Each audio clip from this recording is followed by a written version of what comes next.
네, 자, 여름이고 덥습니다. 뭐 비도 오기도 하지만 시원한 바람 부는 곳 바로 물가인데요. 강가입니다. 시원한 뉴스를 몰고 올 시사 뱃사공 이우영 아나운서 스튜디오에 나왔습니다. 안녕하십니까? 안녕하십니까, 이우영입니다. 네, 자, 청취율 조사 기간이어서 저희가 여러분들께 청취율 관련된 안내 말씀 많이 드리고 있죠. 02로 시작되는 전화가 오면 어떻게 응답해야 되나요? 받으셔서 YTN 라디오 이슈 앤 피플 잘 듣고 있다고 얘기해 주시면 예. 됩니다. 거의 세뇌 수준으로 홍보하는 것 같습니다. 자, 첫 번째 뉴스부터 만나보겠습니다. 자, 탈북 어민 강제 북송 사건 이렇게 지금 공식으로 명칭을 정한 것 같은데 대통령실과 문재인 정부의 청와대 인사들의 진실 공방이 격화되네요. 네, 어제 정의용 전 청와대 국가안보실장이 입장문을 냈습니다. 2019년 11월 북한 어민 강제 북송이 정당하다 이렇게 주장을 했는데요. 네.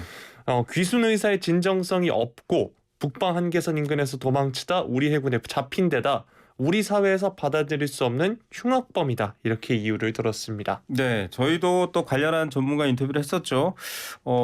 김병주 의원과 인터뷰를 했는데 뭐 미리 정부가 감청을 통해서 범죄 사실을 알고 있었다라는 얘기도 있었고 정의용 실장도 상세하게 설명을 했는데 사실 대통령실은 여기에 대해서도 인정하지 않고 있습니다. 5시간 만에 어떻게 귀순 의사가 없었다라고 5시간 만에 귀순 의사가 없었다라는 건 궤변이고 지난 정부 관련자들이 할 일은 여기에 대한 정치 공세가 아니라 진실을 밝히라는 국민 요구에 응답하는 것이다. 좀 강경하게 나왔네요. 네, 최영범 대통령실 홍보수석이 이날 오후 용산 대통령실에서 브리핑을 열었습니다. 탈북 어민 강제 북송 사건에 대한 대통령실 입장이라면서 발표를 했는데요. 네. 앞서서 정 전 실장이 말한 것에 대해서 조목조목 반박을 한 겁니다. 흉악범을 추방한 게 아니다 이 얘기인 거죠. 네, 엽기적인 살인마라고 규정한 것과 관련해선 제대로 된 조사도 없이 탈북 어민을 엽기적인 살인마라고 규정한 것은 심각한 문제다. 우리 법 절차에 따라 충분한 조사를 거쳐서 결론 내렸어야 마땅한 일이다 이렇게 비판을 했고요. 네. 귀순 의사가 없었다는 것도 궤변이다. 자필로 쓴 귀순 의향서는 왜 무시했단 말이냐 이렇게 이야기를 했습니다. 네. 자, 다시 또 청와대 국정상황실장을 지낸 윤건영 의원이 대통령실을 겨냥해서 전임 정부 흠집내기다. 이렇게 반박했네요. 네, 그렇게 재반박하기도 했고요. 또 대통령실이 탈북 어민 강제 북송에 대해 입장을 공개적으로 밝힌 것은 이번이 두 번째입니다. 네. 사실 지난 13일 강인선 대통령실 대변인이 반인도적, 반인륜적 범죄 행위라면서 해당 논란에 뛰어들었었죠. 대통령실은 문재인 정부가 남북관계 진전을 위해 대북특수정부 SI를 자의적으로 해석했다고 보고 있는 겁니다. 네. 대통령실 고위 관계자는 당시 청와대가 SI에만 의존해서 흉악범 프레임을 씌워서 해당 어민의 북송을 미리 결정했다 이렇게 얘기를 했습니다. 예, 관련해서 저희가 박수현 전 청와대 국민소통 수석과 잠시 후 이야기를 나눠서 또 입장 들어볼 예정이고요.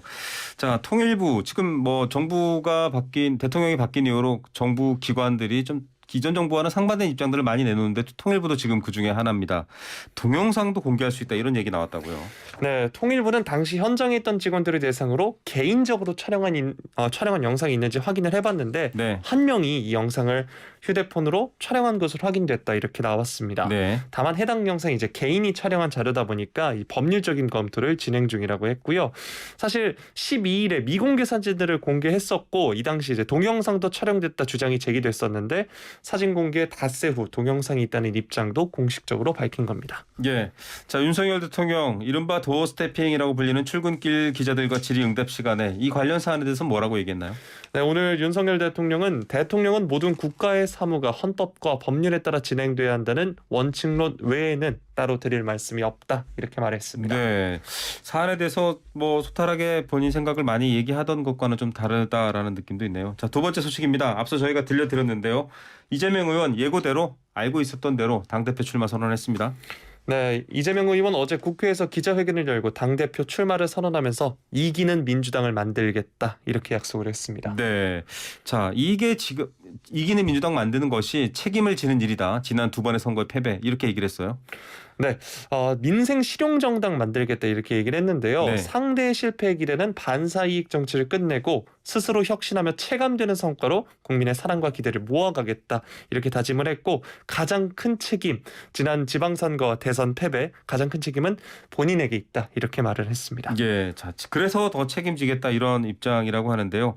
자, 또 대통령 선거 때 윤석열 당시 후보 지금 대통령과 경쟁을 했기 때문에 좀 현 정부와 대립각도 세웠죠?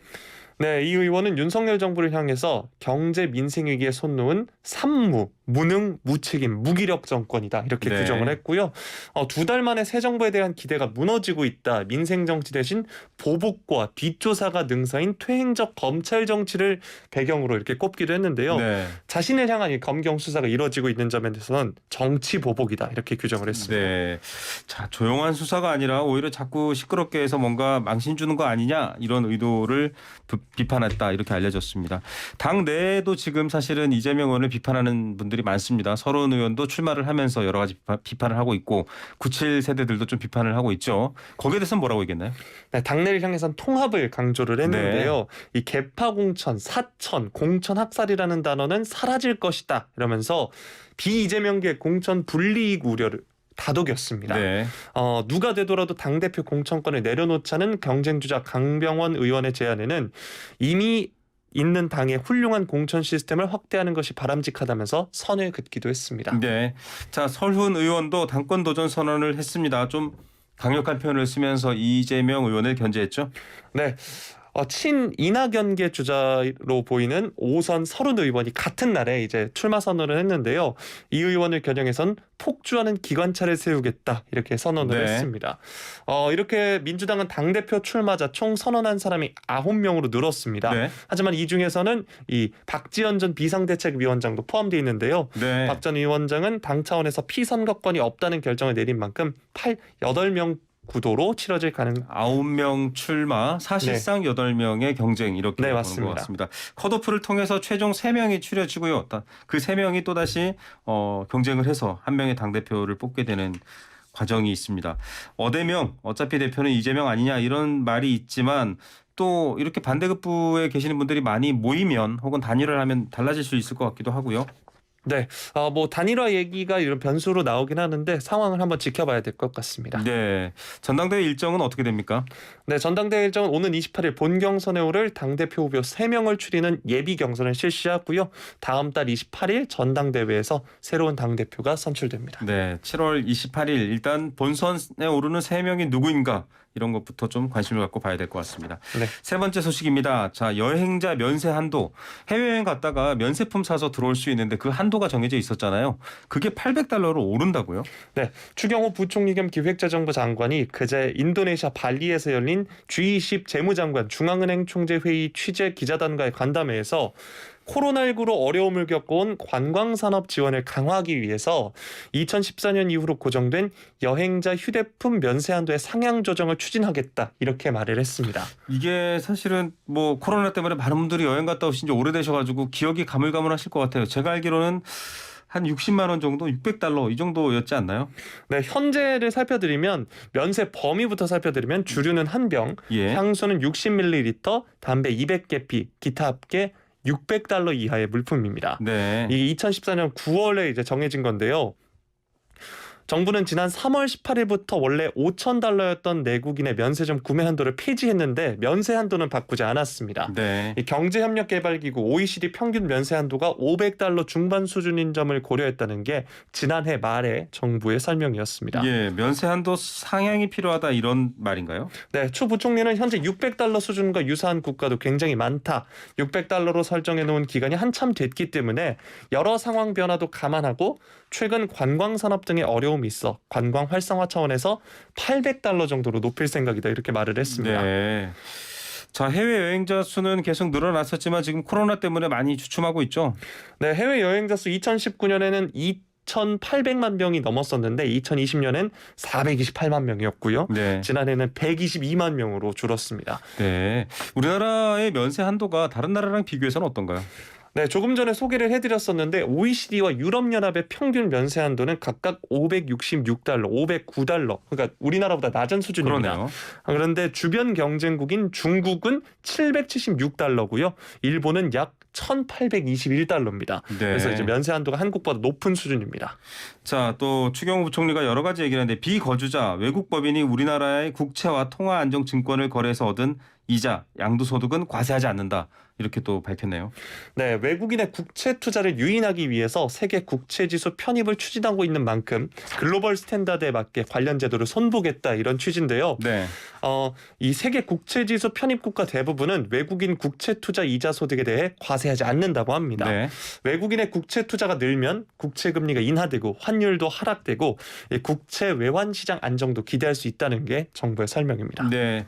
자, 마지막 소식입니다. 지난 금요일에 인하대학교 대학생 추락사 성폭행했다라는 지금 의혹도 있습니다. 관련해서 가해자가 구속됐죠? 네, 교내에서 동급생을 성폭행한 뒤 건물에서 추락해 숨지게 한 20대 대학생 어제 영장실질 심사에 출석을 했습니다. 네. 이제 어제 출석하기 위해서 법원에 모습을 드러냈는데 취재진이 혐의를 인정하냐 이런 질문을 했고요. A 씨는 죄송하다고 짧게 답한 뒤에 법정 안으로 들어갔습니다. 예, 이 미추홀 경찰서 또 인천지검이 지금 관련해서 사건을 다루고 있는데 그 준간강 치사 혐의 이렇게만 지금 나왔죠. 네, 이게 사실 지난 금요일에 전해졌었는데 네네. 저도 그 당시 속보로 접했는데 새벽에 인천 용현동 인하대 교내 단과대 건물에서 네. 이 A 씨가 동급생인 B 씨를 성폭행한 뒤 3층에서 추락해 숨지게 한 혐의를 받고 있는 겁니다. 네. 보면 이제 두 사람이 이제 함께 술을 마신 것으로 파악이 됐고요. 네. 경찰은 사건 당일 오전 1시 30분쯤에 A 씨가 B 씨를 부축한 채로 건물로 들어가는 장면이 담긴 CCTV 영상도 확보한 것으로 전해졌습니다. 예. 자, 뭐 여러 가지 지금 뭐 밝혀내야 될 정황들이 많습니다. 옷가지라든지 증거 물품이 다른 곳에서 발견됐거나 또 휴대전화 위치도 그렇고요. 여러 가지 뭐 혐의를 입증하는 데 문제가 없으나 이게 살인이냐? 우연한 상황으로 인한 죽음, 치사냐 이런 거에 대해서 여러 가지 지금 밝혀내야 될 부분들이 많을 것 같습니다. 네. 경찰도 이 관련 가능성을 열어놓고 지금 수사하고 있죠. 네, 경찰도 이제 현장 실험도 하고 있는데요. 이제 건물 3층 복도 바닥에서 창문까지 높이가 1m 가량 정도라고 합니다. 네. 경찰은 이제 창문 앞에서 실랑이를 하다가 B 씨가 창문에 걸쳐진 상황을 가정해서 실험한 것으로 알려졌고요. 실제로 A 씨는 진술에서 B 씨를 고의로 밀지 않았다 이렇게 진술을 했습니다. 하지만 네. 이제 수사 과정에서 살인의 고의성이 확정되면 죄명을 살인죄로 변경할 방침입니다. 네, 참 명명백백하게 밝혀서 진실도 밝히고 또 억울한 피해자의 한도 풀어야 될 것 같습니다. 관련해서 또 여러분들이 뭐 신상을 올리고 하는데요. 뭐 신상을 올리는 것도 지금 법적으로 문제가 될 수 있을 뿐더러 정확하지 않은 엉뚱한 사람이 신상을 올릴 수도 있고 하기 때문에 그런 부분들은 조금 공적인 기관에 맡겨야 되겠다라는 생각도 듭니다. 자, 오늘 청취율 조사 관련해서 저에게 또 퀴즈 선물을 준비하신 게 있으시죠? 네, 퀴즈 오늘의 퀴즈 피플 퀴즈입니다. 요즘 같은 이름을 반복 앞뒤가 똑같은 이름이 많이 화제가 되고 우영우, 있죠. 네. 네, 우영우, 역삼역, 네. 뭐 기러기, 토마토, 스위스. 네, 스위스 이렇게 있는데요. 다음 중 똑바로 읽어도 거꾸로 읽어도 같은 이름이 아닌 것을 맞춰주시면 아닌 됩니다. 것을 어렵네요. 네, 네. 1번 우투도 영투도 우영우고요. 네. 2번 우병우, 네. 3번 한동훈입니다. 네. 너무 쉬운데요. 네. 약간 뭐 자음은 비슷비슷해서 네. 예, 난이도가 낮았습니다. 자, 청취율 조사 기간입니다. 샵 0945번 50원의 유료 문자로 참여하실 수 있습니다. YTN 라디오 잘 듣고 있다. 이슈앤피플 응답 잘 했다. 이런 거 보내주시면 저희가 선물 보내드리겠습니다. 선물은 7월 말경에 저희가 모아서 한꺼번에 보내드립니다. 감사합니다. 자, 이우영 아나운서 여기서 인사드릴게요. 고맙습니다.